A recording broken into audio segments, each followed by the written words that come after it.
KMC here. Today I'm going to get an opportunity to chat with my friend Eddie Kreg Anderson. I know all of you will know him upon sight if you don't recognize the name. Or you recognize the name and you know exactly who we're going to be talking to today. I've known Eddie for a few years here in Palm Springs, and he is a bundle of energy, and he is so creative.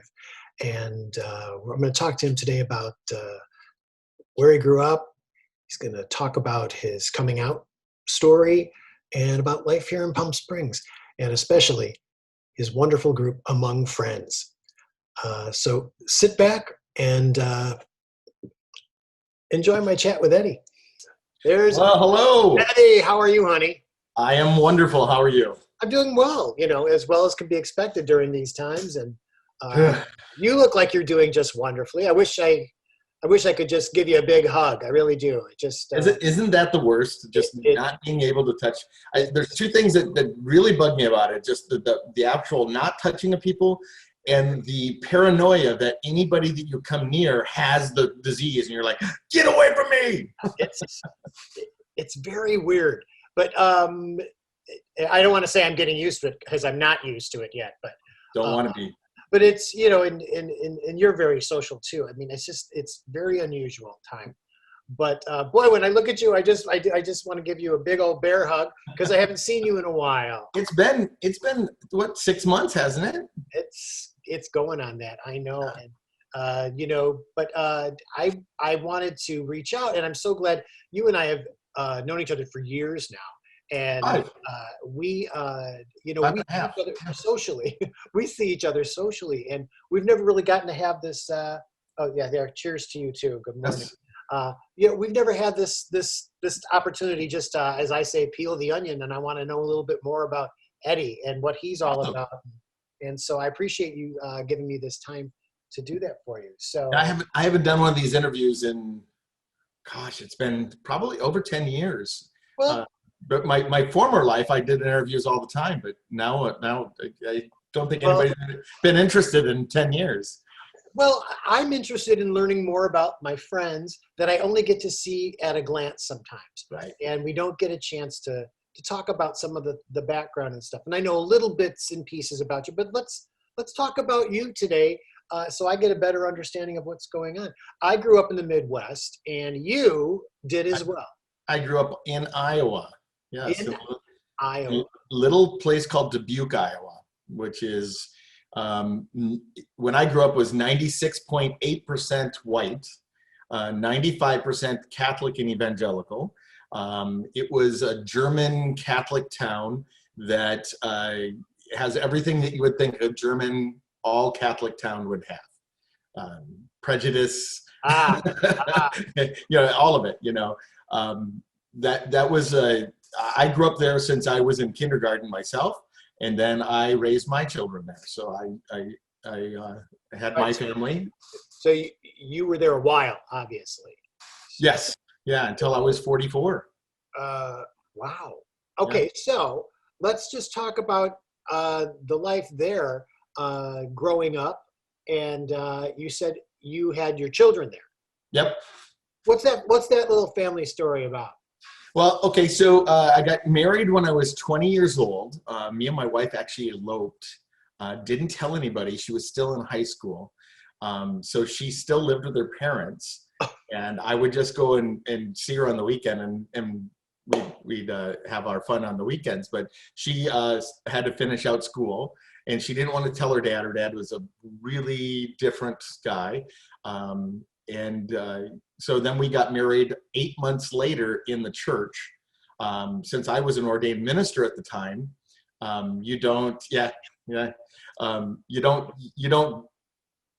you marry or burn, as what they say. So we married, and we didn't tell anybody. And then 8 months later, we had a wedding in the church. Actually, it was in a park because we couldn't fit in the church. We had almost 1,000 people show up for our wedding. We had no seats for anybody. We had 300 seats. It was the hottest day of the summer. It was August 16th, and it was like 95 degrees, and we're fully decked out in our tuxes. And it was it was a horrible and wonderful experience at the same time. See, see. So you got married, and Yep.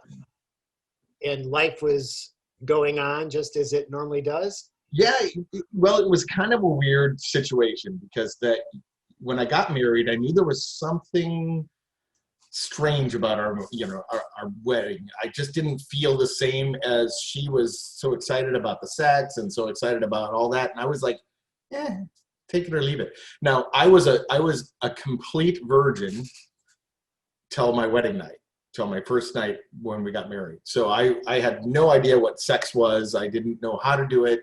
I have a joke about that, but probably not for your viewing audience. But no, no. I asked my friend, what do I do? And he said, you put the biggest thing you got where she pees. And I put my foot in the toilet and nothing happened. So I got that joke now. That was good. We're leaving that in. So I just had no clue. My first orgasm was my wedding night. So I was a late bloomer. I didn't have any sexual feelings till right before I was married. But we really thought that we were supposed to be together. I was an ordained minister at 19. I was 20 when we got married, and she got pregnant like right away. And you were ready, so I mean, it was yeah. And then 8 months later, we had our wedding in the church. And this story she doesn't know about. I'm sure she won't see this, but we'll find out. I've shared it before. And it was that night of the wedding. My best man came into the room and undressed in front of me down to his underwear to get into his tux. And I looked at him and I went, oh shit, I'm gay. So that what am I doing? That day. Yeah, that day. So on my actual wedding night, which we were already married and she was already pregnant. So it wasn't the first time, but I was like, what am I doing? What am I doing? So since we were already legally married, there was nothing I could do. And in the Midwest, you don't do anything. You just kind of hide it and go on, you know?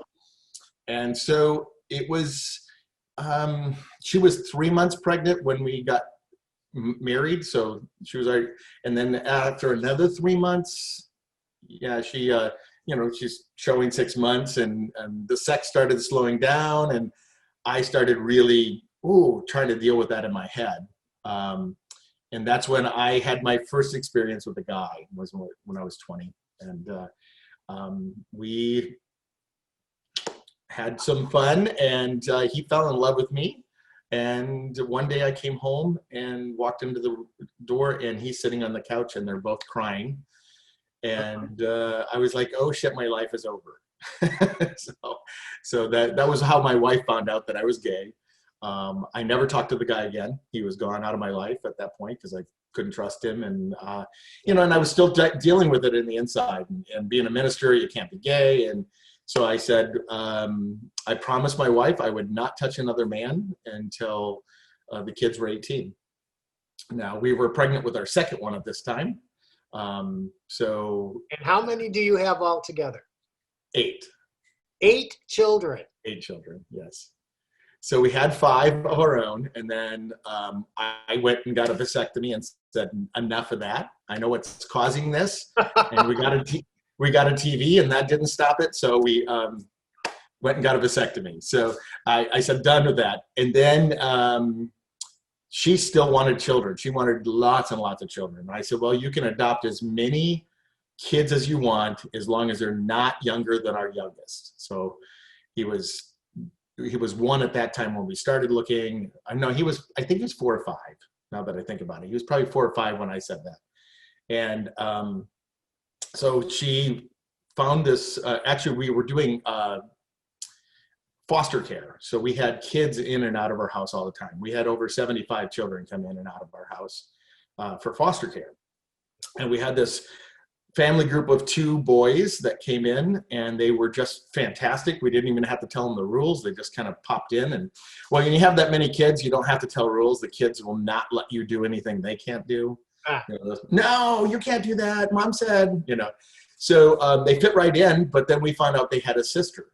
So we said, well, let's have the sister come down for a weekend and see if, you know, and check her out. We won't tell her why. And 15 minutes she was there, we're like, we're adopting all three. So we adopted the family group of three, and so we had a clan of 8. That's when we stopped doing foster care. And yeah, because we took in a family group, and they were all abandoned and really heartbroken and had a lot of problems. So, And so I'm assuming that you have several grandchildren. I'm just found out I'm going to have my 19th grandchild. Yeah, not bad for a gay man, huh? Well, to that point, you know, my husband Mark and I have found that, you know, that the people that we meet and that we've met out here in Palm Springs have what we call that prior life. And it fascinates us on some level. And this is very, I mean, look at where you're at right now. To an extreme. Yeah, are you still on good? Are you on good terms with all the kids? Yeah, every one of them. All of them were fine with me being gay when I came out. They all asked questions that shocked me, that weren't really about that. I mean, I came out and said I'm gay, and they're like, "Oh, now it makes sense why we never saw you and Mom like kissy all the time." Well, stuff like that. They'd all came out, and me and my wife were best friends. So we it wasn't like we had a 25-year marriage of just hating each other. That didn't happen until after the divorce. She found a kind of a boyfriend, and so that kind of put the end of our relationship. And I moved out, and he moved in. So that worked out for both of you then, really, right? I mean, yeah. No, there was no animosity towards it. I was like, hey, I'll go find one too then. You know? You found one, I get done. So, but she knew I was gay for 24 years. Right. This wasn't a surprise to her, for her. And so after 25 years, is that what you said? Yep, 25 years. You decided to come out of the closet, literally, and horrible experience. Yeah. In Midwest, you know, like I said, I set it up at Dubuque is very white, very Catholic, I mean, we had a gay bar once for a very short time, and the Christians would sit outside in their van and take pictures of anybody that came in. So, you know, like no one would go in because there's no out people in Dubuque. So they closed up real quick. And we did have a drag show for a little while, which I never went and saw. I kind of stayed away from the gay because I promised I wouldn't do that. And I didn't. I never touched another man for 24 years. But, you know, I just kind of stayed away from gay people because it was just too much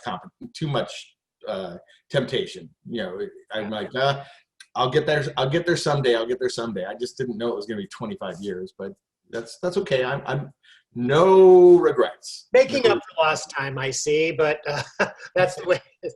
So, Palm Springs. When did Palm Springs enter your life?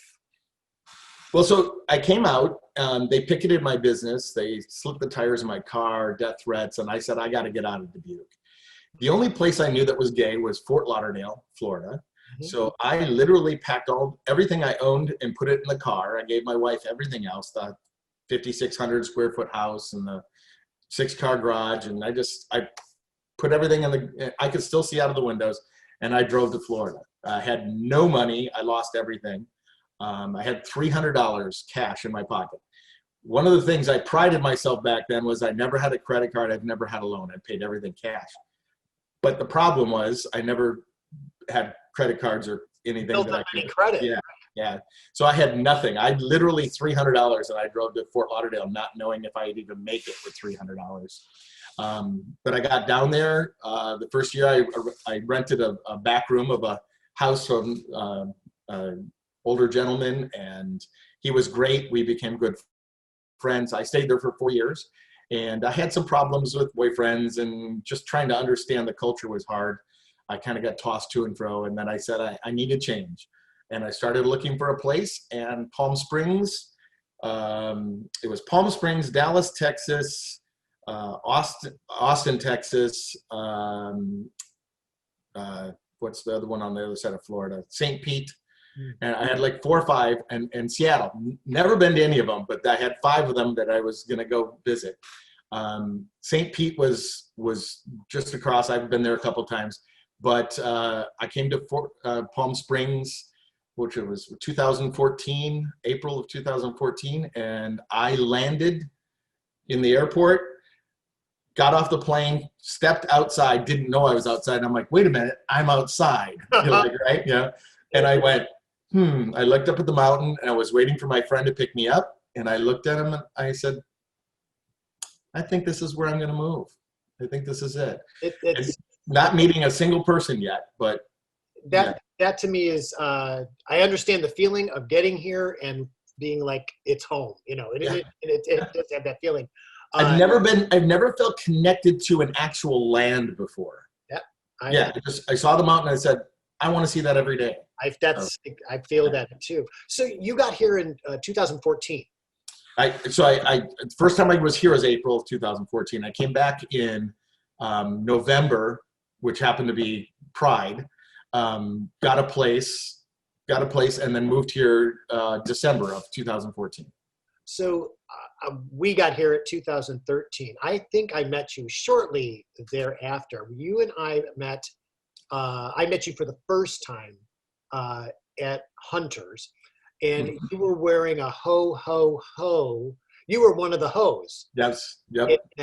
So if that was your first time, that was actually, that was a year into it. So because we did our ho, ho, ho down for 4 years now. So but my husband had already met you before, and so he introduced me to you there. And I think I met Mark in January, right after I moved here. Yeah. I don't know how, but we just met him. I believe a massage. Yeah, you're right. Yeah, that's exactly what it was. And that's what you were doing here, I remember, right? Yeah, I had a license for 25 years doing massage. That was kind of my out back in Dubuque, that I could kind of touch men, but it was safe. I wasn't really touching them sexually. I was just, So I did that. And then when I came out, it was like, oh, massage is easy. I'll do that. So you didn't have that barrier anymore, or that freaky feeling. Yeah. So I then found out that you were like an artist. And I believe so tell me about bearded shirts, or how did that come up? So one of the businesses that I had back in Dubuque, Iowa, was I was a graphic designer. So I had a promotions company and graphic design, and I also had a print company. So I started drawing and doing things, but I never drew with my hand. I always drew with a mouse. And when I was in Fort Lauderdale, I knew I wanted to start a t-shirt company. When I was 22, I started working at a t-shirt company, screen printing t-shirts for 3.5 years. And I just loved the whole business. Never touched it again since then. But it was always in the back of my mind, I want to do that someday. But I'm not an artist. I can't draw. And then I was down in Fort Lauderdale, and I was just getting ready to leave, and I started doodling on copy paper. I was working for some company trying to give away magazines at this company. And it was like, you had to leave so many messages. I would just sit there and doodle, and I'd take pictures and put it on Facebook, and people were buying them. And I was like, oh, that's kind of crazy. What if I put it on a shirt? So I put one on a shirt, and they sold a couple sold. And bearded shirts grew out of that. So my company, Bearded Shirts, grew out of just me doodling and putting a beard on a shirt. And people are like, I want that beard. And then everyone in this town had to have one. I know. I mean, I did too. So is that still going on? I mean, is that? Well, yeah. So I started that down in Fort Lauderdale right before I left. So when I came here, I was, I think, in my 5th or 6th month, and I would do one beard a week, one beard a month, and I put on a new shirt. I think it was my 5th or 6th month. And then I started saying, I need to diversify, because this is going well, you know? So I started drawing just basic, I drew a bear with wings, and that sold like mad. I was like, oh, these sell better than the beards. And beards on shirts kind of was like a fad, and it was starting to go away. Right. But I named my company Bearded Shirts, so I always had to have beards on shirts. And so then I just started drawing with a mouse, and I was really shocked when I did my first Eddie bear, which is a teddy bear with muscles, that I could actually draw. I never tried before, and so but I always did it with a mouse. So I never drew with my hand with a pen until just like this year. Wow. Yeah. And so now I'm starting to draw with my. I remember going to a sale of the shirts, and you had done like superheroes. Am I right? Yep. There were teddy bears and superhero costumes. Yeah. Yep. Beautiful stuff. Beautiful stuff. I know I bought one for my husband. I don't have it. So I'm not fond of T-shirts myself, but I would wear one of your T-shirts proudly anyway. Thank you. Thank you. So how do people get those now? Where do you? Beardedshirts.com is the main place that I sell my shirts. I do have some shirts at like Rough Trade. Interstellar Comics has a big rack of my superhero shirts there. We have the Super Friends shirts. We have Space Ghost and stuff like that. I've drawn these What's Up Ladies. It's Sup Ladies. Did you do that shirt? I did draw. I redrew this. I did it in the old style, and it's all looks like it's an old shirt. But yeah, that's cool. That's cool. I thought I'd see some bears on there, but that's okay. Yeah, I was thinking about doing a whole bear scene, so all the bears are the super friends. So that would be fun. Yeah, I come up with 1,000 different ideas. I have over 730 designs now on the website.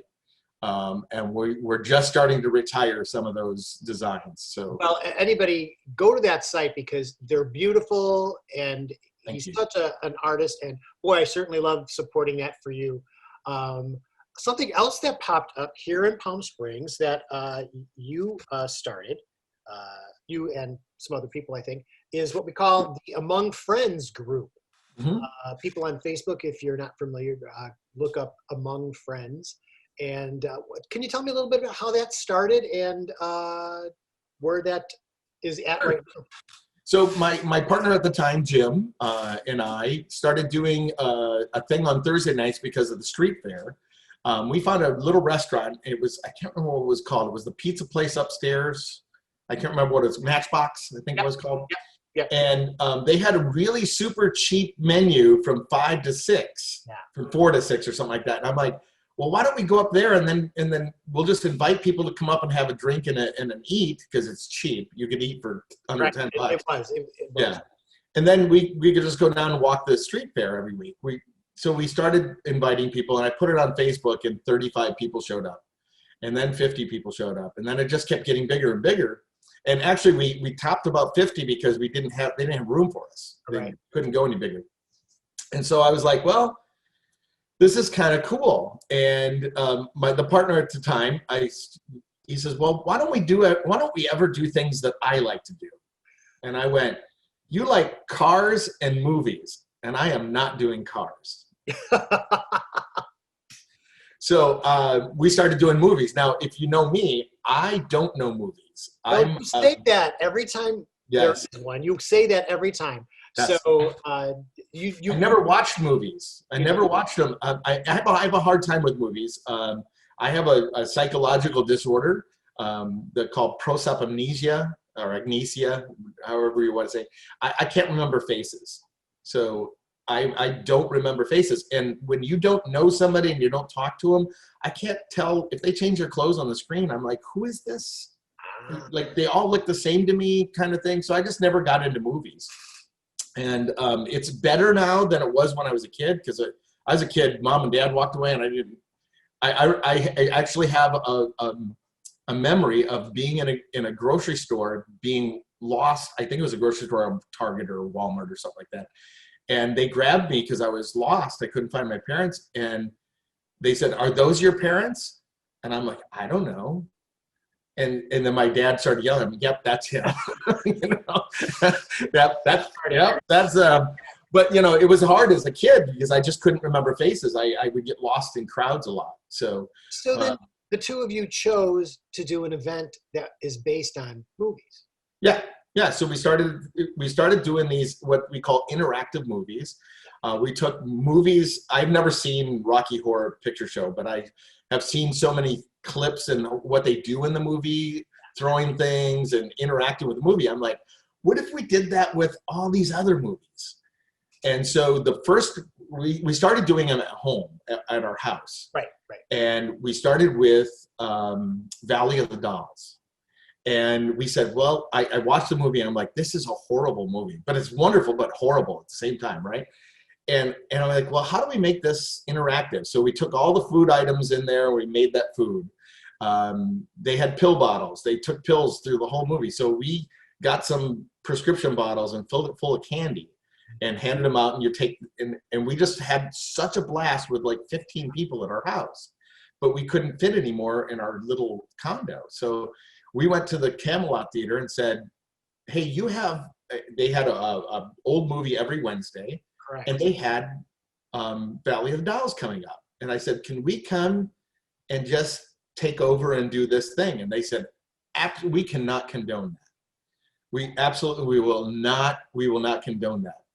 Because there's big time moviegoers that if you went in there and made a fit in the movie theater, he goes, I can't stop you from doing it, but we can't put our name on it. Right. So if you want to do it, go ahead, but I can't give you permission. And I said, fine. Well, the movie sold out because we invited so many people and said, you have to come. You know, the wig where she pulls the wig off and throws it in the toilet. We had a wet wig we threw around the audience, and we gave out prescription pill bottles with candy in them. And we did it just for a group of friends, which was about 100 out of 150 seat theater. And they came to me afterwards and said, that's the first time we've ever sold out a movie on a Wednesday night. Would you like to do that again? And I said, only if I get the big theater, because the small theater is way too hard to deal with. Yeah. And they said, done. We have 45 people at the most in the big theater on a normal night. And I said, just give me Wednesday nights. We'll do it once a month. So we started, I think that was July. We started in October. The first one was Flash Gordon. And we had about 150 people show up for it. It was a blast. I didn't realize how bad that movie was because I loved it as a kid, but I actually saw that. I started with a movie I actually saw. And then the following month we did The Women, and we had 350 people show up for The Women. And the following month we did Annie Mame, and we filled the theater. First time that theater had ever been filled on a weeknight ever. You know, without a special event, they were like, this is awesome. You got to keep doing this. So we started doing that. And then a little time after that, me and Jim broke up amicably. We're great friends today. And so we kept doing it together. And it just grew and grew into a community group. We started doing our Thursday nights before Street Fair. We moved to Black Book when they opened up. We started doing these interactive events, which people just literally flocked to me and said, I can't believe how much fun we had. And I met all these people. And we had actually Steven, which is my right-hand man with Among Friends now. He just moved into Palm Springs. And the first thing he did was come to one of our movies. And he goes, I found my people. Oh. And yeah, he's been in every one of them since. It's what was so good about that is, one, I would go see movies there anyway. If they were showing an old movie, I would go. I sat in, one of 10 people to see an old black and white film that they were showing. And what interests me the most is you show movies that I've seen a lot. So right. I like that, you take that poll of the audience and say, who hasn't seen this movie yet? And there are always people who haven't seen it. And for me to hear maybe their reaction as they're watching, that's part of that excitement for me. And even if I've seen the movie a dozen times, I do enjoy going there. Now, I will say that the nice part about those events too is, there's a bar. Yep. And we always have a cocktail party before. Always. Outside, we have a dress-up cocktail party beforehand, and that really gets you in the mood to be with people in the theater. Because if we just walked into the theater, people were like, who are you sitting next to me, and why are you screaming? And you're right. It created that atmosphere. It warms everything up, and you're right. And then it was like, then you did a lot of the people were dressing as part of the movie, and it has become so great. Have you found that your love for movies has increased? Oh yeah, oh yeah. I'm now watching some of the old movies with part of me is like I'm see if I can do this, but part of me is like no. I mean, the one that really opened me up was Annie Mame. I fell in love with Annie Mame, and I had never even heard of it before. So you know, to be a straight guy coming into a gay community, and then everybody's like, "Give me your gay card. You can't be gay if you don't know these movies." And Well, that's true. I'm like, I don't know Steel Magnolias. I've never seen that yet. You know, that thing's in. Well, now the ones that you've done that have been done real well, you've done them a couple of times, and that's great. But there are so many more out there that I'm hoping we'll tackle. No, we started branching out, and we started losing our audience. Part of it was because we had a couple cancellations on us. The movie theaters, the movie company pulled the movie. Like my two favorites, Annie Mame is going to be my favorite. We do that every December. It's just a tradition. It's a thing now. I mean, it's tradition. Yes, and we hope we can do it this December. Oh, that'd be yeah. And then the other one that I just fell in love with was the Greatest Showman. Oh yeah. Which is a new movie, which I didn't think anybody would come to, but I gave it away free because Disney pulled the movie from us. In June, I think June, we were supposed to do it. They pulled the movie and said, we're not doing it because they're coming out with a streaming service and they didn't want anybody to see their movies. You had to pay them. And well, there's a loophole since Palm Springs, the Palm Springs Cultural Center is a nonprofit. They can show Disney movies as long as they don't charge for them. Right. So I said, okay, we're going to give this one away free. And it was actually my favorite one to be participant in. It was so much fun. That was a sing-along, wasn't it? It was a sing-along and interactive. Yeah. You know, like, if you remember remember the sheets on when they were singing the song with the sheets, we ran up and down the hallways with sheets, and you know that was just everything we could do to have it. We had confetti cannons going off in the. Now, are you tasked with cleaning that theater? No, they have a cleaning crew that comes in. So if it's really bad, like our Rocky Horror Picture Show was so bad that the girls came in, they started crying. We're like, no, don't cry. We're here to help you. We have 10 guys to do this. We were cleaned up in an hour. So yeah, and I think Priscilla a lot of stuff was all over. Yeah, but it was bigger stuff. It wasn't a lot of little stuff, and they're just used to it. They get extra hours. They're fine with cleaning. Well, and they know that going into it that's what that's going to end up being. But right. I applaud you, seriously. Thank you for that bit, because it's one of the greatest things that Palm Springs has to offer to our community. And actually, you know, I see a lot of women there too. A lot of times. Oh yeah. This isn't it's open it up to be not just a gay. It's so great. It's so great to see your whole crew who put that together. You have a very loyal, devoted volunteer base. Every single one of them is top notch and just takes care of the audience and welcomes them, make sure everyone's comfortable. It's just great. They are so good. I look forward to those events. So you think that the next one's going to be? I'm hoping to by December we'll have something that we can do. You know, the new testing thing is coming out. For $5 you can get the test that gives you results in 15 minutes. I would love to buy a bunch of them, and you have to be tested, you have to go stand over, you have to go back to your cars for 15 minutes. If you're negative, you can come in. If you're positive, you have to leave. You know, we could do something like that. There's so many things going through my head. We have a bunch of stuff planned. We are renewed, we're ready to go. My staff and the volunteer staff is just chomping at the bit to do these things. We're going to come up with a scavenger hunt while we're still in this COVID thing. We're going to have the scavenger hunt. We're working on that now. We still have our Thursday night Zoom session that you can come and be part of too. But yeah, we're so excited for the future on this. We have a renewed passion to bring some new movies and some new things into the mix. So I am so glad that you and your talents have made it to the desert, and you have found your Palm Springs life, I And do. I you look love, so love, happy. love, love it here. You look so happy. You really do.